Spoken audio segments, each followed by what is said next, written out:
Hello dear subscribers and friends, আজকে আমরা নিয়ে আসছি সরপুঁটি মাছ দিয়ে সিম আর আলু।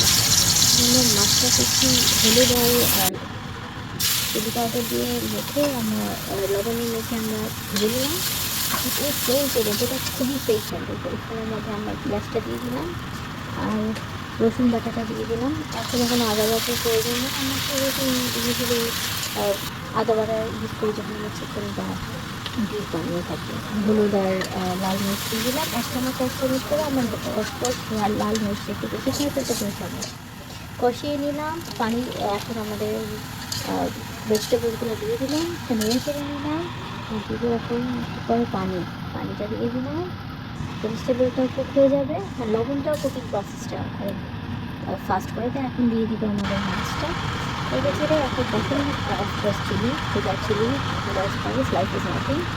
তো এখন আমরা অলমোস্ট শেষ। তো এখন আমাদের কোরিয়ান্ডারটা দিয়ে দিলাম। তার মানে আপনারা প্লিজ ট্রাই করবেন, আমাদের জানাবেন কেমন লাগবে। Please do comment, subscribe, like. Thank you.